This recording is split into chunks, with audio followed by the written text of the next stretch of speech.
much for the introduction and for managing all the technical setup of this conference.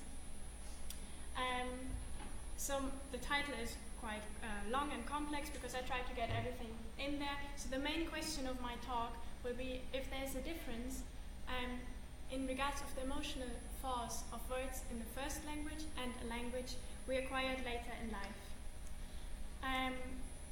This question comes from findings that show that late bilinguals, so bilinguals who acquired their second language after the early childhood, often perceive their second language to be less emotional.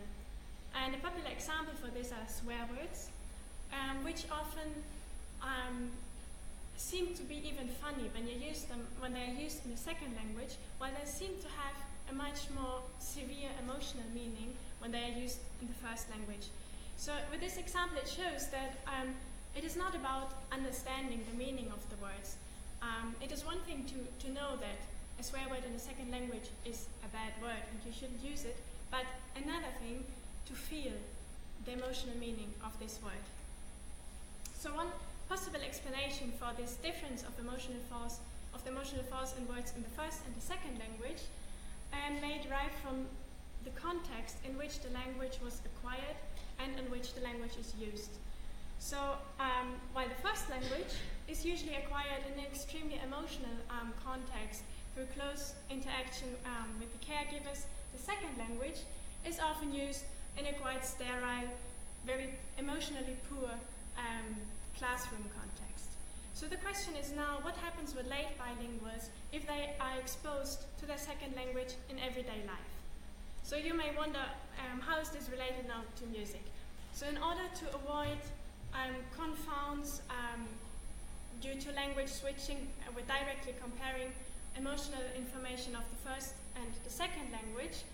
I'm measuring interactions of the emotional content between music and the first language and music and the second language.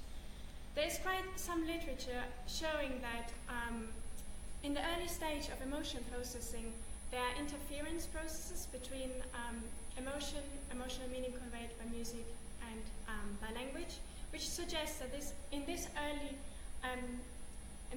processing stage, many of the patterns of understanding emotional meaning are shared between music and language.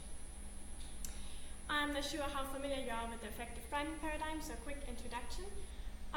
So two stimuli are presented, the prime followed by the target. Both of them have an affective valence, so they are positive or negative in their valence, and the task of the participant is to evaluate the target. There are two possible conditions. Either the prime and the target are congruent, so for example I have an excerpt of happy music followed by a word like holiday or friend, which usually results in shorter reaction times because the processing of the target is facilitated by the prime. In the other condition, the valence of the prime doesn't match the valence of the target. So in the incongruent condition, I have, for example, the same excerpt with happy music, which is followed by a word like war. And this results usually in slower reaction times. What I'm measuring, the difference between the congruent and the incongruent condition is referred to as the priming effect. Crucially, in the priming paradigm, of course, the task of the participant is to evaluate the target. But what I'm measuring is the unconscious and automatic processing of the prime, and if that interferes with the evaluation of the target. So my hypothesis is that music should affect the evaluation of target words in the first and the second language in the same way, expecting that music has an emotional meaning interfering with the emotional meaning of the words. When I now reverse the priming direction, I would expect that the first language, which probably has a strong emotional meaning, should interfere with the evaluation of the music, but the second language, if it lacks this emotional force, may not result in a priming effect. To test this, I recruited German-English bilinguals, so Germans who lived for at least 1 year in the UK, and who have learned English usually at school. As musical stimuli, I used excerpts with a positive valence, for example, like this one, and with a negative valence, like this one. So these excerpts have to be very short for a priming paradigm, so it's just 1 second segments of these excerpts. And as words, I used single emotion words in the 2 languages. So first I tested how music was priming the words in the second and the first language, and then how the words of both languages were priming the music. So these are the results now when music was priming the words of the 2 languages. And first of all, what you can see here, so the first 2 bars. Oh, can I use the pointer? Yes, yeah. Sorry. The first 2 bars are the responses to the positive targets, and the second 2 bars are the responses to the negative target. And the dark bars represent those targets that have been primed by positive music, and those with the right one, the target words that have been primed by music with a negative valence. Importantly, the congruent conditions are the 2 outer ones, so positive congruent and negative congruent, and the 2 inner bars are the incongruent conditions. And what I would have expected now is shorter reaction times for the congruent and longer reaction times for the incongruent trials. And overall you can see the pattern. There's a difference between congruent and incongruent, and it looks very similar in both languages, and also statistically there was no difference in the priming effect as measured by the prime-target interaction between the 2 languages. When now I was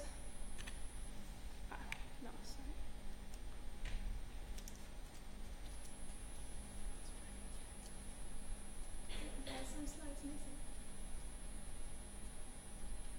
Okay. Sorry. Okay. When now I reverse the priming direction, and words were priming the music, you see a nice, too many buttons. You see a nice priming effect in the first language, in German. So again, shorter reaction times for the congruent conditions and longer reaction times for the incongruent conditions. While in the second language, in English, the pattern seems slightly different, and it rather seems like participants simply responded much quicker to the negative targets than to the positive targets. To test now if these findings can be generalized to another group of bilinguals, I repeated exactly the same experiments of words priming music with a second group of bilinguals with late Italian English bilinguals. So Italians who also lived for more than at least 1 year in the UK and who acquired their English at school. And what I found here is again, in Italian, a nice priming effect, shorter reaction times for the congruent compared to the incongruent conditions, while in the second language, it looks very similar to the German bilinguals who showed this extremely quick reaction times to negative targets compared to the positive targets, but no proper priming effect. And if you compare this now to the results I presented beforehand with the German bilinguals, it looks extremely similar, the 2 patterns. So in regards of the hypothesis, it seems indeed that music influenced the priming, influenced the evaluation of the words in the first and the second language in the same way, while there was a difference in the emotional force between the first and the second language when priming music. Additionally, I found this main effect of the target, so negative targets have been evaluated faster in particular in the second language, which is so far I have no explanation for this effect. Now, of course, there has been also some variation in the participant sample in regards of the musical background, but also in regards of the language background. There was no effect of musical training, did not affect the priming effect, but in regards of language immersion, I found differences between the participants. So those participants who used English more and who lived a longer time in the UK showed stronger priming effects in their second language. So it seems that although there are differences between the emotional processing between the two languages, the story doesn't necessarily end here, but oh no, there's one missing. Yes, this one. It seems that a second language does not necessarily remain an emotionally dead language. And with this in mind, it may also be a motivation, particularly for those whose first language is not English, to use English as much as you can in these days in London. Yeah, thank you to my supervisors, Marcus and Tina and Esther, who are not here, and Laura, who helped me with the collection of the data with the Italian bilinguals.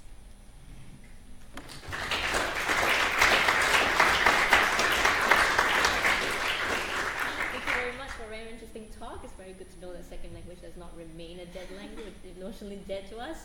So I'm opening the floor up to questions.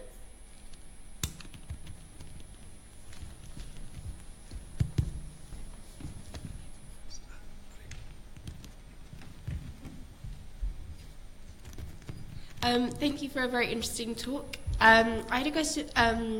Maybe the explanation with the English being recognised better, maybe is that they listen to lots of English music and pop music is in English. Is that anything that you asked them or anything that may have influenced the results there potentially?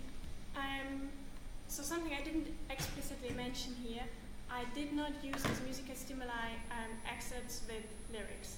So there have been just instrumental excerpts, because I would expect some interference effects there when I have language within the music even. I asked the participants which music they would listen to, and probably there's a lot of music with English lyrics, but I didn't specifically ask in which language the lyrics were. Okay. So it was mainly pop and rock, and most of the participants. First, yeah. Okay. It's just quite interesting to think that there's a lot of emotion in, for example, English films, and if you're learning English as a language, then maybe you'd watch film or listen to music which have a lot of emotion. So, yeah, it's a really interesting talk. Thanks very much. Thank you.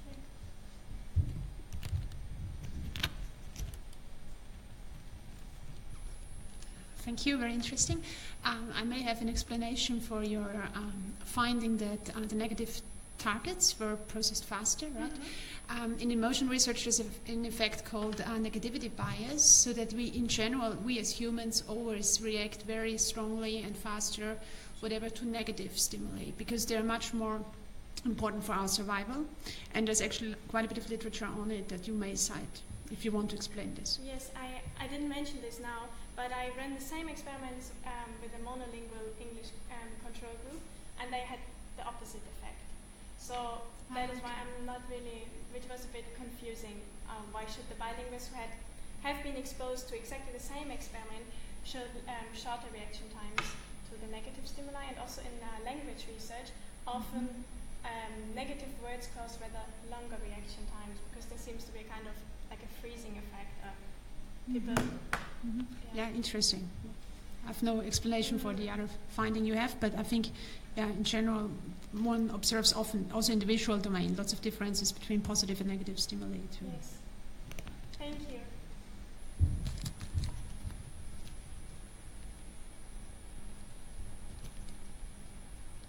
Well, I think I can ask a question. So I think the applicability of music for research on psycholinguistics is a great idea. So I would like to ask you which are the complexities of working with bilingual participants, but also why it's so important to do research on L1, well, in the two language of bilinguals. I think there was, for a very long time, a focus on rather kind of the proficiency side of bilingualism. And I think it's important that also other factors are considered, like, for example, processing of emotions, which seem to be different to simply semantic processing.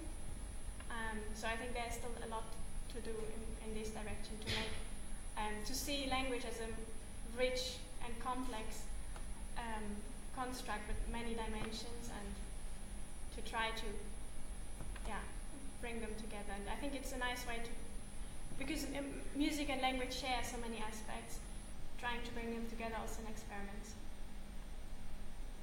That's a very short answer to a big question.